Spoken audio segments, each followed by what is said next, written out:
Olá, bem-vindo a todos. Iniciando aqui o nosso capítulo 12 do podcast Eu e Meu Avô, em que participa eu, Arthur Neves, e meu avô, Edson Saraiva.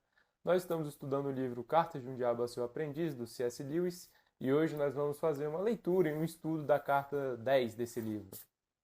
O senhor quer falar alguma coisa ou já podemos começar a leitura? Eu acho que a gente já pode começar, porque temos que ter uma coisa a falar, não é que essa carta é uma carta mediatriz, pelo que eu entendi em todas essas. A primeira, ela vai trazendo um tipo de aprofundamento, né? Porque ele está treinando, né, o absinto. O absinto está sendo mais assertivo, ele faz esse movimento, né? O, o screw tape, e o absinto está começando a ficar na manha, né? Uhum. E aí aqui essa carta já é um aprofundamento de algumas coisas que a gente falou no início sobre engenharia social. E essa carta traz um aspecto muito interessante de engenharia social. Vamos lá.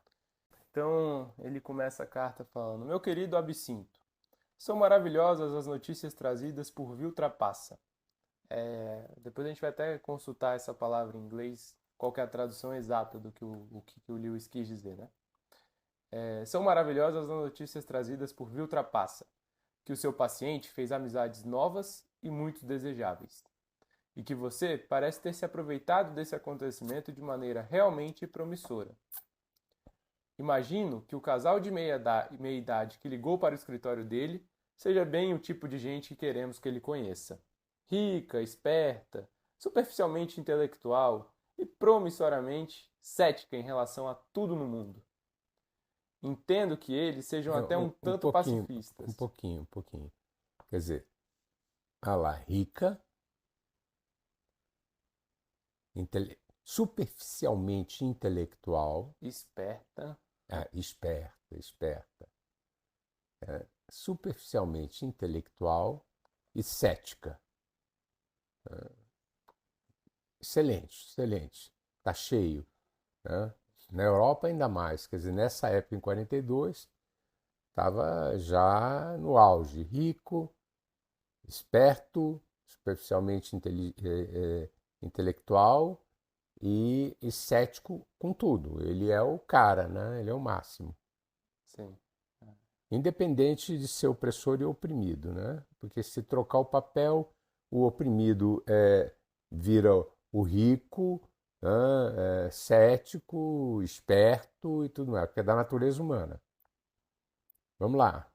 Entendo que eles sejam até um tanto pacifistas. Não Hum, por motivos morais, mas por um hábito arraigado de desprezar qualquer coisa que diga respeito à grande massa de seus semelhantes e de uma pitada de comunismo puramente literário e da moda. é interessante isso, né? Por exemplo, nós tínhamos o dono do Copacabana Palace, né? Jorginho Guinle, já falecido, né? Podemos falar dele. Ele era dono do Copacabana Palace, era o hotel dos ricos brasileiros, no Vorrich, e que vinha o grande mundo da Europa para aproveitar o Rio de Janeiro nos anos 70, 80, né? E a família Guine, o Jorginho era dono do Copacabana Palace e do Quitandinha, então era chiquíssimo, né? E ele era comunista. Ele era comunista, porque fazia um sucesso nos salões ser comunista. Né? Ele era uma dissonância cognitiva baseado. É um exemplo clássico. São muitos e muitos ricos que são assim, ricos, espertos, intelectualmente, assim, pobres, Superficiais, né? Como se diz. superficiais, pobres e, é, Céticos. e céticos. Então, isso dá conversas, né? E é interessante ser pelos pobres, né? Interessante ser pelos pobres. E legal era o, aquele da escola de samba que criou a Beija-Flor, que ganhou muito prêmio, né? Ele dizia que quem gosta de pobreza é intelectual. Os pobres não gostam de pobreza. Agora, os intelectuais, eles tinham assim um amor pela pobreza, porque eles vivem disso, né? Vivem por uma moral invertida. Nós vamos chegar lá porque isso é engenharia social. Certo. Isso é excelente. E você parece ter tirado grande vantagem da vaidade social, sexual e intelectual do seu paciente. Conte-me mais. Ele chegou a um comprometimento mais sério com eles? Não me refiro às palavras usadas.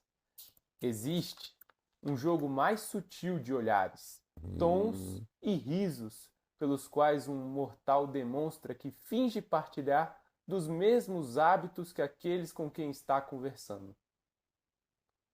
Cara, Esse, bem devagar, porque esse é muito importante, né?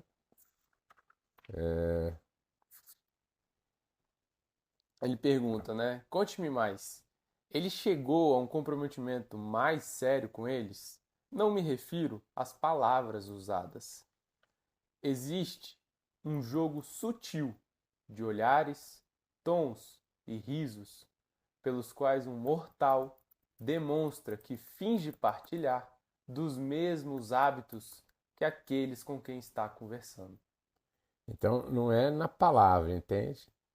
É, é assim, é sutil a palavra que ele usa, porque às vezes o camarada está falando uma coisa, né?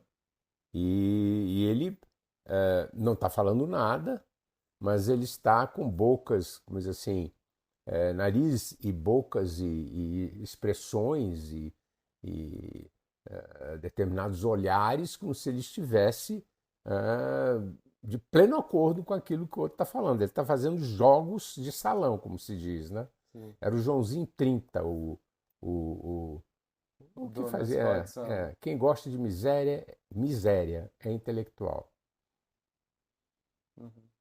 É, isso aí dos olhares, tons e risos é aquilo, né? É, Fazer parte do ambiente, né? Porque ele que trouxe o luxo para as escolas de samba. A frase toda do Joãozinho 30 é: pobre gosta de luxo.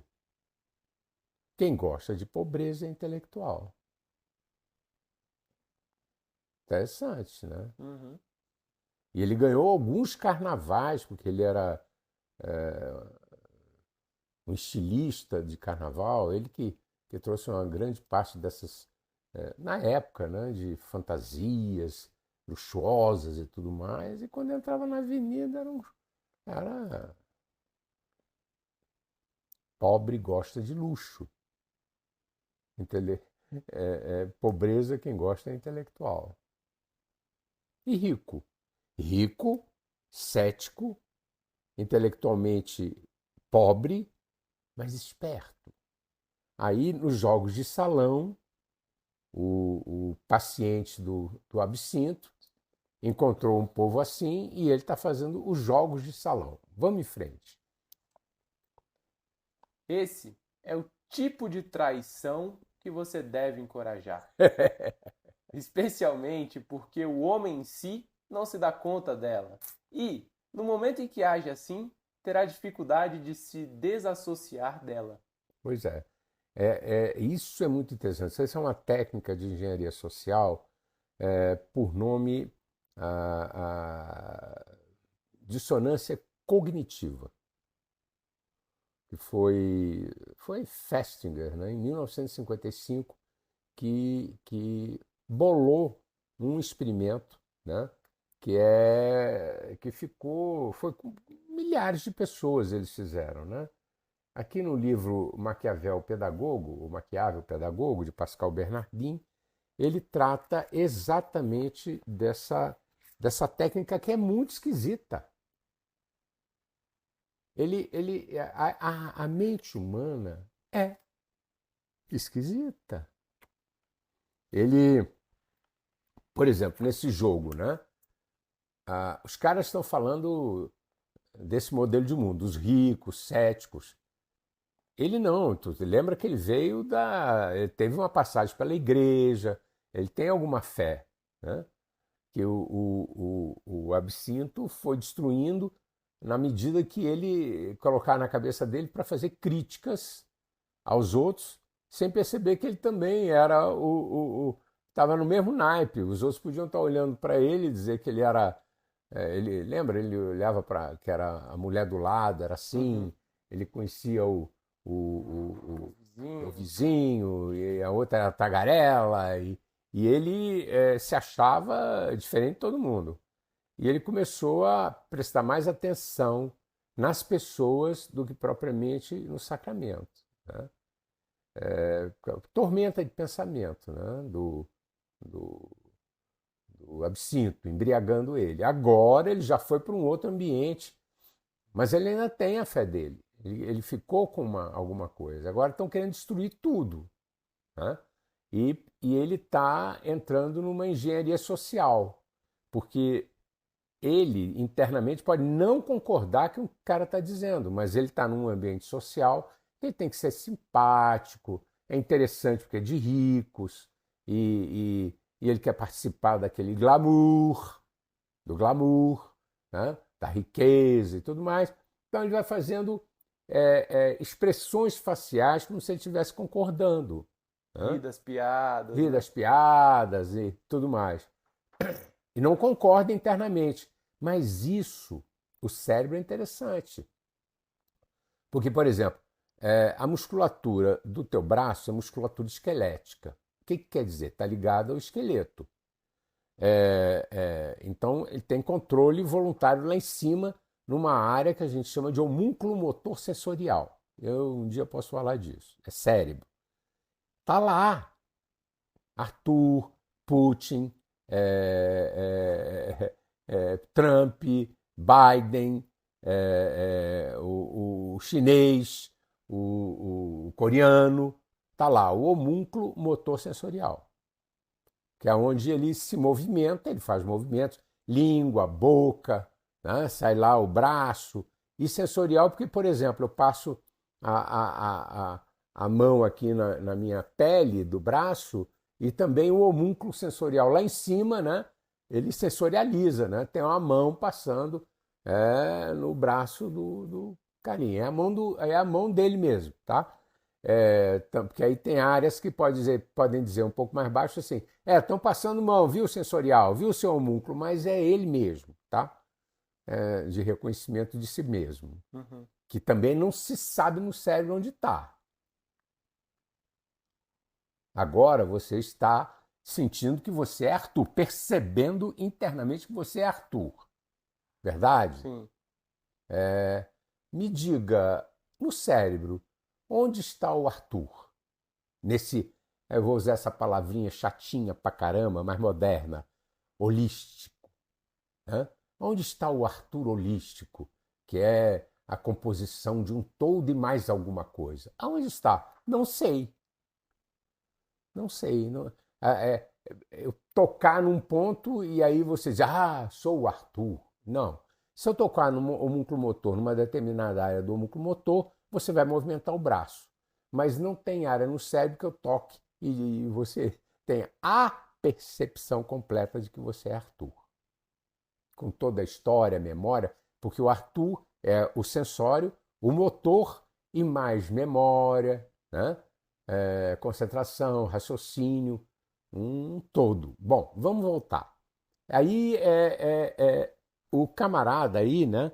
Ele está fazendo os jogos de salão. A face dele, e aí eu vou te explicar muito interessantemente como o rosto é assim fundamental nessa história, os sorrisos, né? Os tons de voz, as expressões faciais.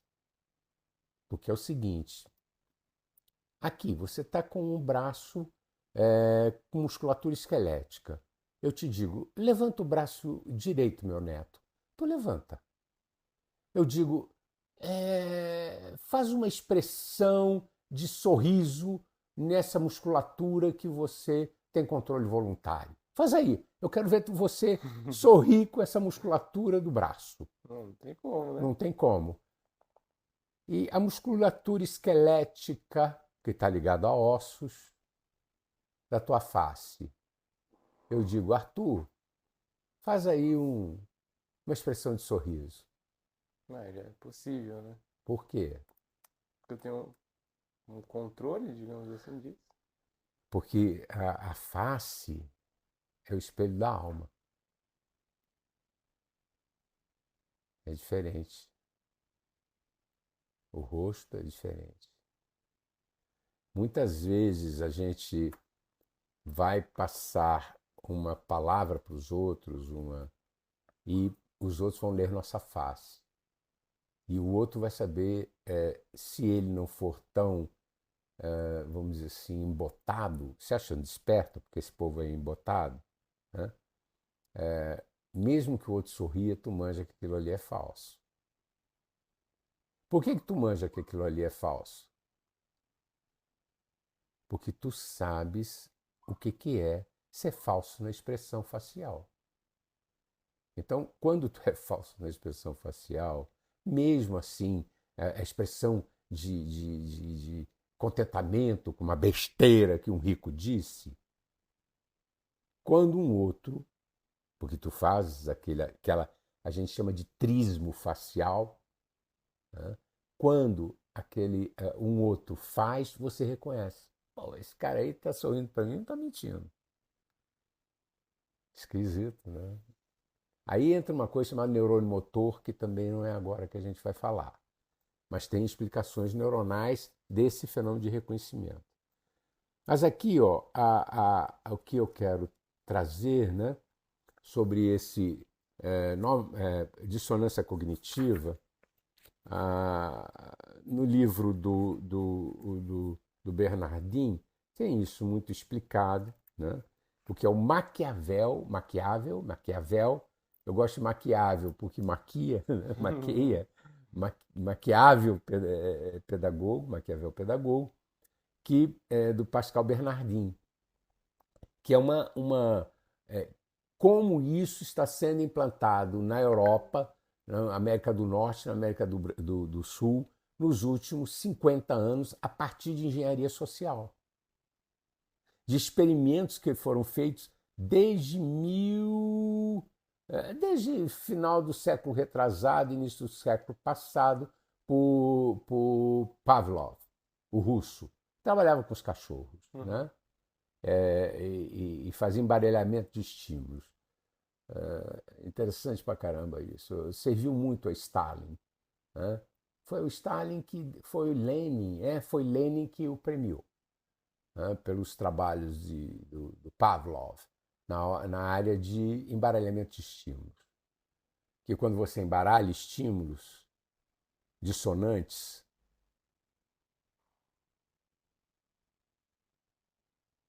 ah, ah, aos poucos as pessoas vão perdendo a noção de certo e errado.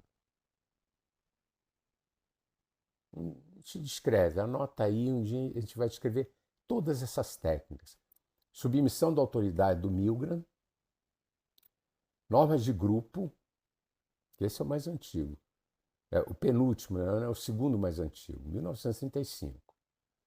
A dissonância cognitiva, de 1955. O outro é 35, esse é 55. Aí vem Milgram, com 74, e o conformismo do Esch. E aí vai indo. Diversas técnicas que se usa hoje para ter o povo, vamos dizer assim, no estado de zumbi. Porque são zumbis. Estão se achando, né? Se achando. Oh, eu tô me achando, eu sou um cara. Eu conheço o último guitarrista do verão, entende? O Xambinho, como é que era que o Xinguinha, que o Suassuna fez uma brincadeira, né? Que é o Chimbinha. Chimbinha é um gênio. um camarada disse assim, Chimbinha é um gênio. Aí o Suassuna disse, meu Deus do céu, qual é a palavra que eu vou usar para Beethoven?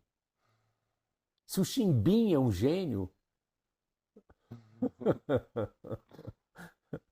eu acho que é Chimbinha o nome do cara. Nunca vi um solo dele também, não quero ouvir porque é a mesma coisa dentro da coisa mesma. Então há uma variação de em determinado momento é a mesma coisa, e aí quando vai trocar é a coisa mesma. Então é muito interessante, é um sistema e todo mundo acha que ele trocou, mas ele continua no mesmo lugar. É esquisito pra caramba. O cérebro é muito esquisito, filho. E aí vamos lá, né? Aí a gente vai um dia fazer lá na frente só falar sobre essas engenharias sociais que estão tão bem relatadas aí com C.S. Lewis, que era um estudioso profundo disso, tá? O C.S. Um outro que era bem estudioso disso, que conhecia um tanto disso, era o do Admirável Mundo Novo, o Aldous Huxley. Huxley era conhecedor disso, das engenharias sociais. Mas ele era cético. C.S. Lewis não. Vamos lá. Sem dúvida, ele não demorará a perceber que a sua própria fé está em oposição direta aos pressupostos sobre os quais se baseia toda a conversa dos seus novos amigos. Relê isso que é importantíssimo. Sem dúvida, ele não demorará a perceber que a sua própria fé está em oposição direta aos pressupostos sobre os quais se baseia toda a conversa dos seus novos amigos. E aí ele vai se dar conta de que ele está fazendo jogos. Verdade? Sim. Tá. E aí? Aí o Screwtape comenta: eu não creio que isso faça muita diferença, desde que você possa persuadi-lo a postergar qualquer reconhecimento aberto desse fato. Isso. Então, a mentira facial vai penetrando nele. Ele não concorda. Ele percebe que está. Ele não concorda. Mas ele, para ser simpático, essas coisas assim, ele vai entrando nas normas de grupo, que é um experimento interessantíssimo. Como você cria normas de grupo. Essa rapaziada todinha que está aí com 500 piercing, 472 tatuagens, piercing no nariz, sei lá onde, né? Tem coisa hoje porque, né? Como dizia Stanislau Ponte Preta, né? E eu digo diferente. Stanislau dizia na década de 60, lá em Copacabana, que tinham inferninhos em Copacabana, que o diabo não ia porque ele tinha uma reputação a zelar. Você imagina hoje. Vai tudo que é secretário do diabo, mas ele não vai. Ele, assim, não vai. Ele tem uma reputação a zelar, entende? Afinal, é um anjo caído, né? Não é qualquer um. Não é um diabinho desse, né? Um secretário, né? Ele manda o Screwtape mandar o absinto. Aí o absinto vai. É o absinto que frequenta, né? Então o absinto faz esse povo todo se tatuar, fazer todas essas coisas, né? E por normas de grupo, que é um experimento do Asch. O mais interessante assim é o experimento que eu considero, né? Que é aqui é do Scherff, né? Não é do Asch. O Asch é o conformismo. É do Scherff, em 35. Pequena fonte luminosa num quarto escuro. Nós vamos falar sobre isso. Como você vai juntando as pessoas no mesmo foco. Apesar de que no início, cada um tem numa parede, cada um vai lá e localiza que aquele foco que até ele, no escuro, até. Eu já estou falando, né?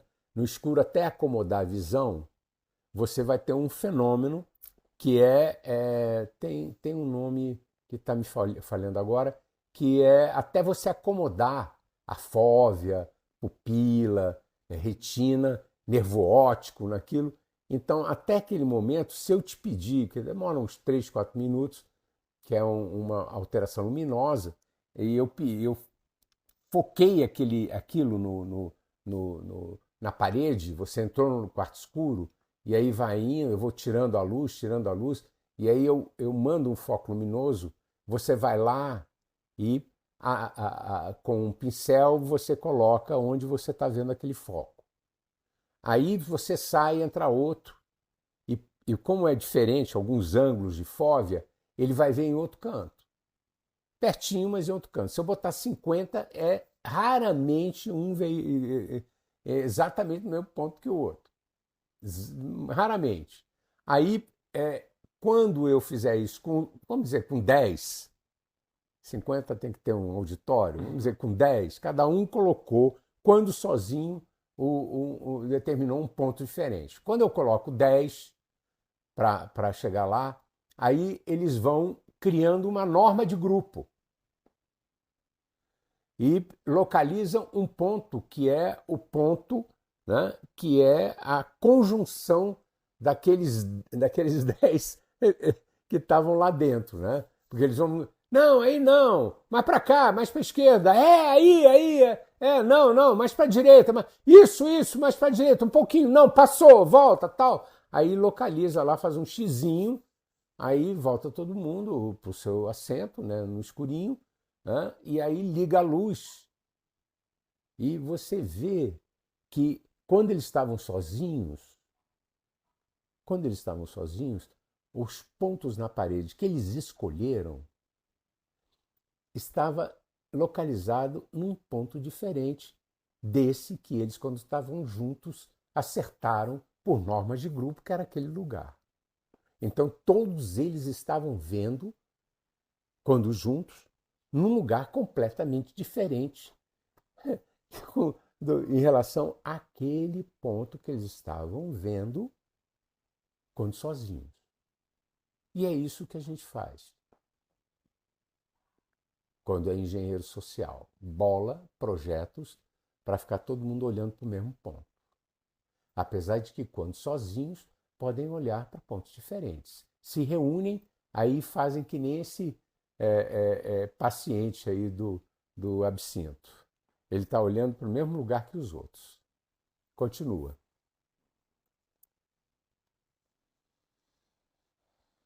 Isso será fácil de fazer com a ajuda da vergonha, do orgulho, da modéstia e da vaidade. Enquanto durar o Você viu como adiamento, tem antônimos? A vaidade e a modéstia. Ele vai fazendo as expressões faciais, assim, né? Ele vai se distanciando do ponto dele para ir para o ponto dos outros pela expressão facial e pelos jogos que envolvem o orgulho de estar dentro daquele grupo rico.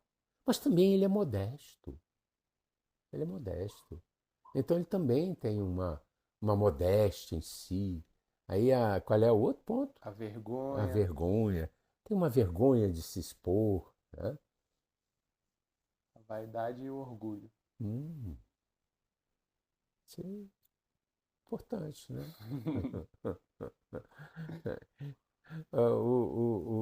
Eles conhecem muito bem os animaizinhos, né? Conhecem. Milhares de anos no serviço, né? Enquanto durar o adiamento, ele estará numa posição falsa. Ficará em silêncio quando deveria falar. E dará risada quando deveria ficar em silêncio. Conivência com o errado. É. Aí vai fazendo conivência com o errado. Ele assumirá, primeiro somente por suas ações, mas logo em seguida por suas palavras, todo tipo de cinismo e ceticismo que não são realmente seus. Incrível. Normas de grupo pontos luminosos, todos no mesmo ponto, ele é chamado, ele é puxado cerebralmente para ficar naquele lugar devagarinho, sutilmente. Ele está desconstruindo o modelo de mundo dele. Mas se você o manipular direitinho, essas atitudes logo serão apropriadas por ele. Todos os mortais tendem a se transformar naquilo que pretendem ser. Isso é elementar. O que está de fato em questão é como se preparar para o contra-ataque do inimigo. A primeira medida a tomar é atrasar ao máximo o momento em que ele se dará conta de que esse novo prazer é uma tentação. Já que os servos do inimigo têm pregado por 2000 anos sobre o mundo como uma das grandes tentações padrão, isso parece ser difícil de fazer. Mas, felizmente, pouco tem se falado sobre isso nas últimas décadas. Nos textos cristãos modernos, embora eu veja várias referências, na verdade, mais do que eu desejaria, a Mamon, essa referência não... Amon um nome, né, até hebraico, do diabão mesmo, né? Mamon. Entendi.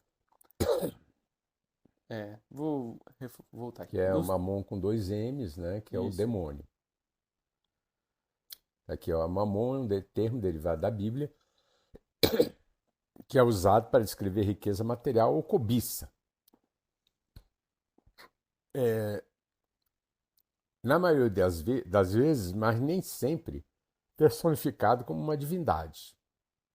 A própria palavra é uma transliteração da palavra hebraica mamon, que significa literalmente, ele coloca aqui dinheiro, mas não é. Né? É a riqueza. Tanto que no Sermão da Montanha diz que não pode servir a dois senhores, né? Ou a Deus ou a Mamon, mas no sentido hebraico. Né? Alguns falam dinheiro e outros falam riqueza. Né? Então isso é muito usado pela esquerda, apesar de andar de jato, gostar muito de marcas, de Rolex, para dizer que eles não servem a Mamon.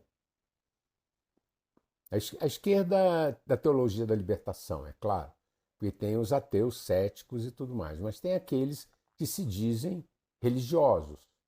Né? Então eles, ou a Deus, eles servem a Deus. Por exemplo, não sei se ele está vivo, falecido, não sei. Mas o Frei Beto, por exemplo, o Frei Beto, ele acha que ele serve a Deus. Ele não serve a Mamon. Mas ele não anda a pé. Porque eu acho que quem serve a Deus, nesse sentido que está sendo dito, que é assim, não usar o ouro, não usar o dinheiro, não usar a riqueza, né? Ele deveria vir do Rio de Janeiro para cá a pé para fazer suas conferências. Aí ele está absolutamente São Francisco de Assis, né? Porque a coisa que mais o povo gosta de teologia da libertação é de imitar São Francisco de Assis, mas só vai de carro.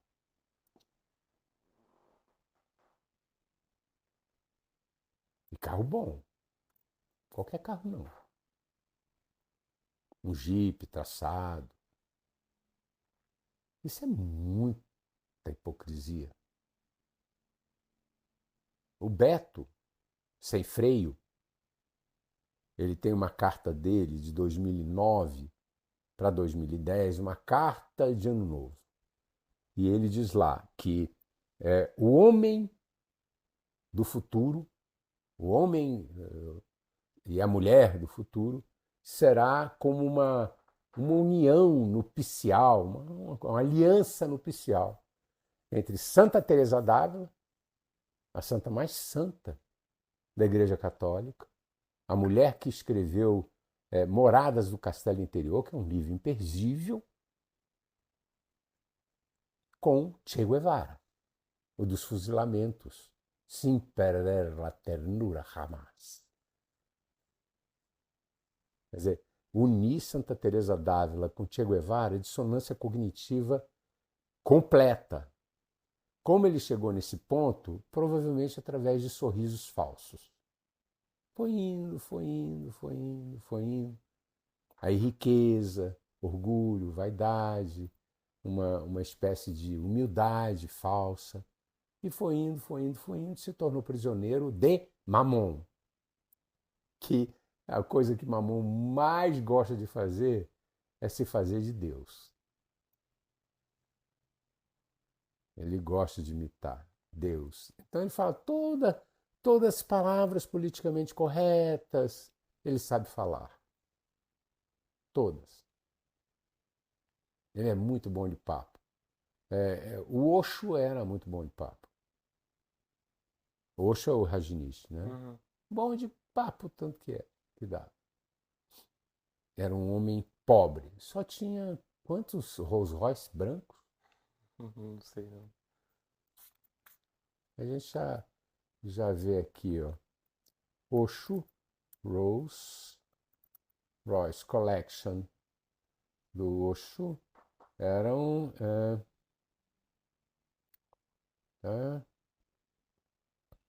93 Rolls Royce brancos. Ele só usava branco. 93 Rolls Royces brancos. O carro mais caro do mundo.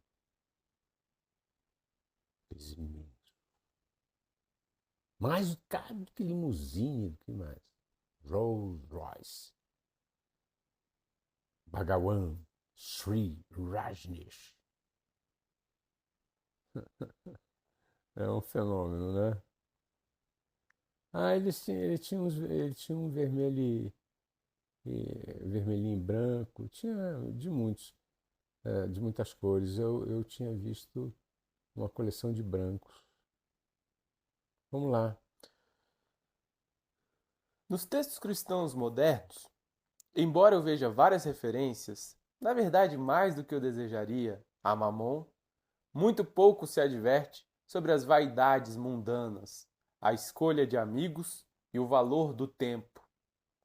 Tudo isso provavelmente seu paciente classificaria como puritanismo.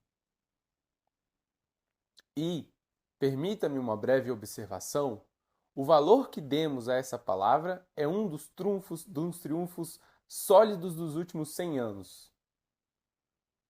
Por meio dela, resgatamos anualmente milhares de humanos de uma vida temperante, caridosa e sóbria. Qual a palavra? Puritanismo.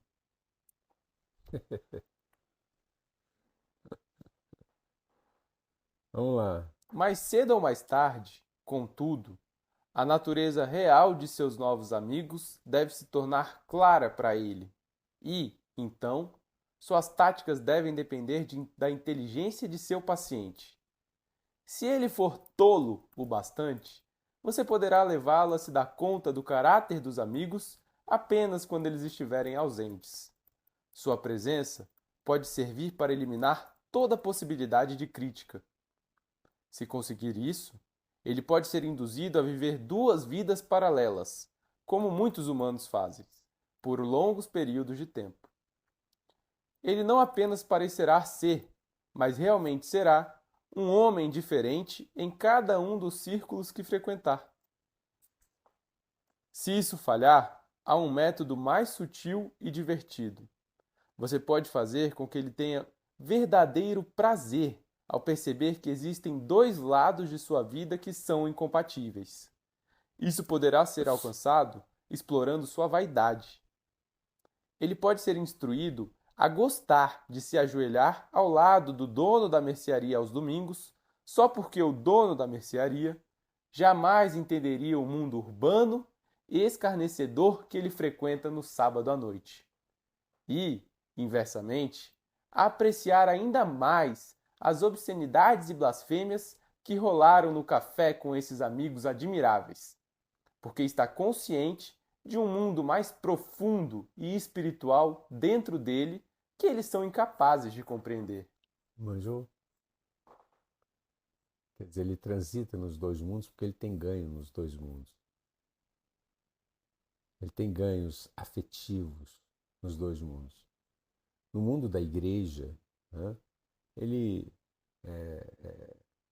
encontra uma, uma vaidade. Né? Ele é como se fosse uma vaidade submissa, uma vaidade modesta. Afinal, ele convive lá com aquelas pessoas muito ricas e ele entende aquele Dono de mercearia. dono de mercearia, ele está ali, quer dizer, ele é bonzinho, ele está no meio, com o dono da mercearia, com aquele pobrezinho, como se ele fosse assim, um, um- seria um, ele trouxesse valor para aquela pessoa.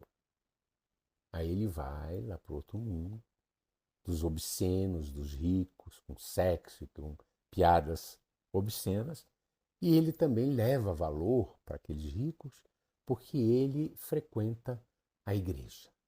E ele transita tranquilamente ganhando moedas emocionais com isso. Por um lado, ele convive com os pobres. E do outro lado, ele leva para aqueles ricos, sem falar nada, só pela presença dele, um pouco mais de espiritualidade. Mamon. Mamon jogando nos dois lados. Porque Mamon, esse demônio, aquele demônio, é mais do que dinheiro, ouro, é mais. Mamon é assim, o rei da dissonância, vamos dizer. Tudo que for valor emocional, porque riqueza, ouro, é não só é, matéria, como também é espírito. Tem um valor no ouro, tem. A pessoa pega, né, por exemplo, 100 quilos de ouro, aquilo dá um valor, né?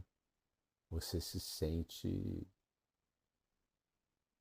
Você tem religiões que medem o valor vamos dizer, de um discípulo, termo lá, né, pela quantidade de dinheiro que ele tem. Se ele tiver 100 barras de ouro, ele vale uma coisa. Se ele tiver 200, vale mais. Porque Deus o agraciou. Ele é agraciado por Deus. Por isso que ele é mais rico que o outro. Aquele crente existe. É sutil, né? Muito sutil. Porque o ouro, ele não só tem o valor material, mas ele traz uma sensação espiritual de poder. Difícil trabalhar com ouro. Mais fácil ser faraó do que Salomão.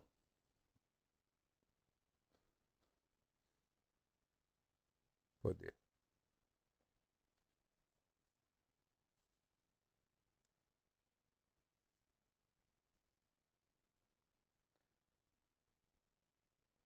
Acho que você está entendendo o que quero dizer. Os amigos mundanos o tocam de um lado e o dono da mercearia de outro. E ele é o homem completo, equilibrado e complexo, que consegue perscrutar todos. Assim, ao mesmo tempo que se mantém desleal a pelo menos dois grupos de pessoas, ele sentirá, no lugar da vergonha, um fluxo contínuo e subterrâneo de satisfação própria. Valor. Ele tem um valor. Ele é a ponte entre dois mundos. Um Apesar de ser um fluxo, né? contínuo e subterrâneo. Pior ainda, né? É uma ponte subterrânea entre dois mundos, né? Ele está indo realmente para as profundezas, como diz rumo ao Pai. O Pai das profundezas. Finalmente, se todo o resto falhar, você poderá persuadi-lo, numa violação à própria consciência, a continuar a ter novas amizades, com base no raciocínio de que ele está, de forma não especificada, fazendo bem a essas pessoas, pelo mero fato de compartilhar sua bebida e rir de suas piadas. E que deixar de fazer isso seria excessivo, intolerante e, é claro, puritano. Nesse meio tempo, é claro, você deverá tomar as medidas de precaução adequadas para que esse novo projeto o induza a gastar mais do que pode e a negligenciar o seu trabalho e sua mãe. A surpresa e a inveja dela, além da ambiguidade ou da brutalidade de suas reações, serão inestimáveis para o agravamento da tensão doméstica. Com carinho, seu tio, Screwtape. É isso, né? Se eu quer mais algum comentário, Aí podemos no encerrar. final, vai lá, o que é que tu entendeu? Desse, desse último parágrafo. É.